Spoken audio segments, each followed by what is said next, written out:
తిరుమలలో సోమవారం ధర్నాన్ని అంటే కొండపైనే ధర్నా నిర్వహించి భక్తుల శాంతికి భంగం కలిగించారని ఏపీ సాధు పరిషత్ అధ్యక్షుడు శ్రీనివాసానంద స్వామితో పాటు పలువురు అనుచరులు సాధువుల మీద తిరుమల వన్ టౌన్ పోలీసులు కేసు పెట్టారు. సోమవారం శ్రీవారి ఆలయం ఎదుట బీసీవై పార్టీ అధ్యక్షుడు రామచంద్ర యాదవ్ ఏపీ సాధు పరిషత్ అధ్యక్షుడు శ్రీనివాసానంద స్వామితో కలిసి శ్రీవారి ఆలయం ఎదురుగా ఉన్న అఖిలాండం దగ్గర బైఠాయించి ధర్నా చేశారు. ఈ నేపథ్యంలో వాళ్ళ మీద బిఎన్ఎస్ఎస్ సెక్షన్ 170 ప్రకారం వాళ్ళతో పాటుగా 118 మంది మీద బైండ్ ఓవర్ కేసులు నమోదు చేశారు. ఎంఆర్ఓ సమక్షాన్ని తీసుకెళ్లి బైండ్ ఓవర్ చేశారు. ఆ తర్వాత సొంత పూచికత్తు మీద విడిచిపెట్టారు. ఇది దుర్మార్గాల్లోకెల్లా దుర్మార్గమైనటువంటిది, అసహ్యకరమైనటువంటి పని. సాధువులే తోడుండి దేవుడు ఎదురుగుండా ధర్నా చేయించచ్చా? హిందుత్వాన్ని గురించి చెప్తా ఇదే పని వేరే పార్టీ వాళ్ళు వేరే వ్యవస్థ వాళ్ళు చేస్తే ఊరుకుంటాం మనం? అక్కడ ఉన్నటువంటి భక్తుల ప్రశాంతత కాదు, ఆలయ ప్రశాంతత భంగపరచడం.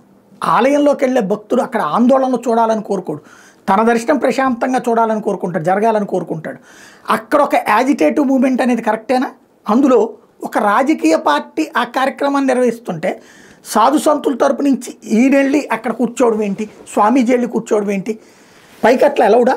రాజకీయ పార్టీల జెండా కూడా నాట్ ఎలౌడ్ అంటే ఒక రాజకీయ పార్టీ నాయకుడు వెళ్ళి పైన కొండ మీద ధర్నా చేయడం ఏంటి? దాన్ని ఈ సాధు సంతులలో ఉన్నటువంటి వాళ్ళు ప్రోత్సహించడం ఏంటి? హిందుత్వ అభిమానించేటటువంటి వాళ్ళు, హిందుత్వ ధర్మం కోరుకునేటటువంటి వాళ్ళు, ఆ విషయంలో నేను ఎట్లాంటి తప్పు పట్టట్లేదు. కానీ దేవుడి ప్రశాంతతకి, ఆలయ ప్రశాంతతకి, కొండపైన ప్రశాంతతకి ఏకంగా అలాంటి వాళ్ళే ఇలాంటి పని చెయ్యొచ్చా, ఎలా చెయ్యొచ్చా, చేసుకోవచ్చా? కరెక్ట్ కాదు కదా. ఒక రాజకీయ పార్టీని అక్కడ ఎంకరేజ్ చేయడం ఆత్మవిమర్శ చేసుకోవాల్సినటువంటి సందర్భం ఇది.